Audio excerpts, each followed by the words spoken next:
Good morning, my friends from Greece, where I'm in the midst of a yoga retreat.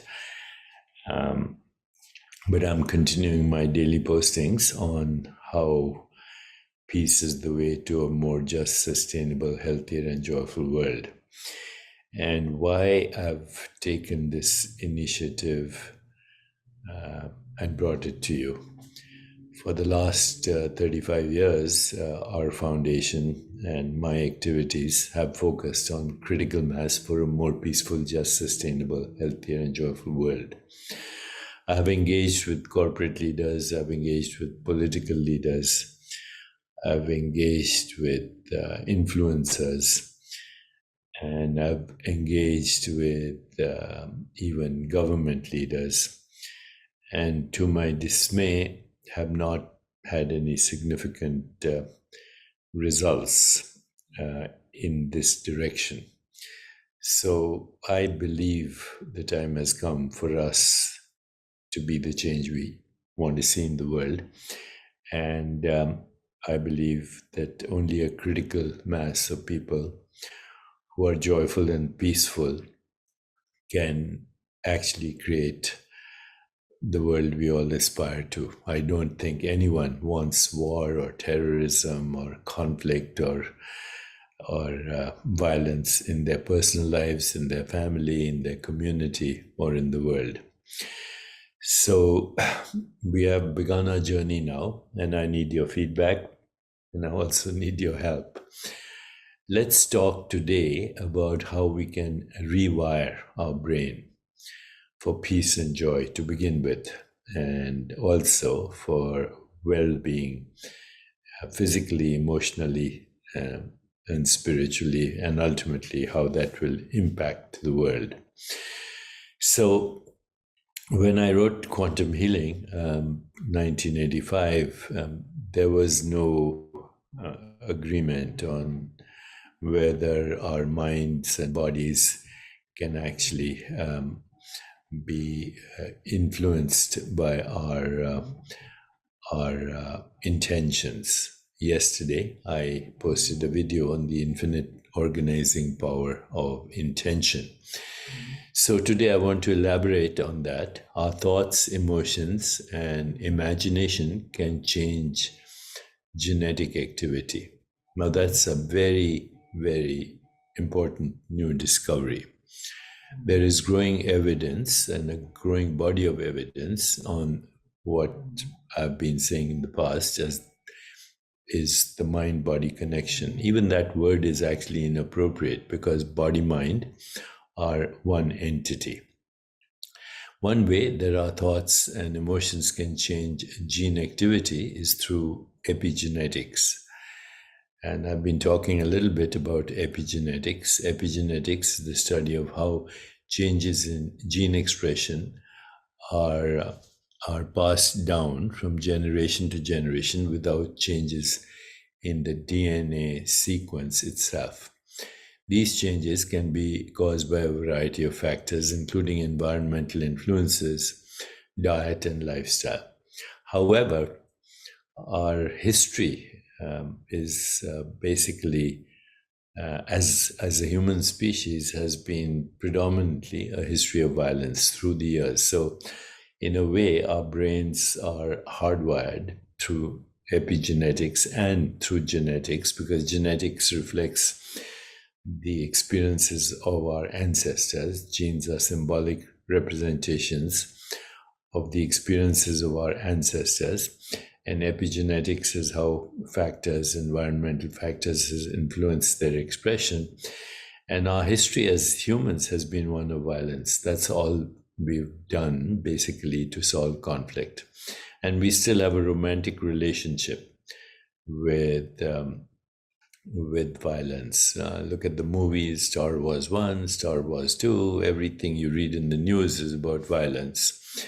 So we now need to actually understand that our thoughts, our emotions, our imagination, our aspirations, our intentions, our insights, our intuition, our creativity, and our vision all influence gene activity and rewire the brain for whatever that intention was. Another way that our thoughts and emotions can change gene activity is through the release of hormones and other signaling molecules. When we experience strong emotions, our bodies release hormones such as cortisol and adrenaline. These hormones can bind to receptors on cells throughout the body, including our genes. They can lead to changes in gene expression.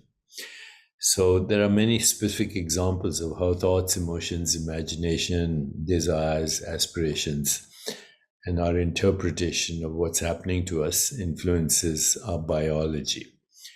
Look at stress. Chronic stress can lead to changes in gene expression that increase the risk of developing a variety of health problems, including heart disease, stroke, cancer, depression, trauma, intergenerational trauma also, but all kinds of traumatic experiences can lead to changes in gene expression that have long-term health consequences, and these recycle generation after generation. Now, thanks to good research, including research by the Chopra Foundation, we know that meditation has been shown to change gene expression in ways that promote relaxation and reduce stress. And emotions such as gratitude, empathy, compassion, love, equanimity have also been shown to change gene expression in many positive ways. And some studies have shown that visualizing positive outcomes can lead to changes in gene expression that support those outcomes. So overall, the research on this mind-body so-called connection, as I said, they're inseparably one, and how our thoughts and emotions can change gene activity is in early stages, but becoming overwhelmingly clear that mind and brain and universe that we experience are all a unified experience in consciousness. So for today, let's start with this process. Close your eyes and feel your body. Feel your body with the intention, joyful, energetic body. Bring your awareness now to your heart. So close your eyes, feel your body, all the sensations with the intention. Embed your body with the intention, joyful, energetic body. Then bring your awareness to your heart and think of someone you love, or just bring your presence to your heart with the intention, loving, compassionate heart. Bring your awareness to your third eye with the intention, quiet, creative, reflective mind. And then finally, let your awareness go beyond the boundaries of your skin with the intention, lightness of being, lightness of spirit, lighter than the wind. Let's start with this, and let's see how this rewires our nervous system through epigenetic modulation. And as we go further into other exercises, let's create a collective experience of neuroplasticity that rewires our brain for a more joyful experience of existence, for more peace, for more prosperity, for more social justice and sustainability and love in action. So more to come. I'll keep persisting here because efforts with leaders have failed. Efforts with influencers have failed. Efforts with business luminaries have failed. Efforts with political leaders who are more interested in power mongering, influence peddling, cronyism, and corruption have also failed. It's up to us now to help bring about the change we want to see in the world. Thank you, and I always am interested in your feedback.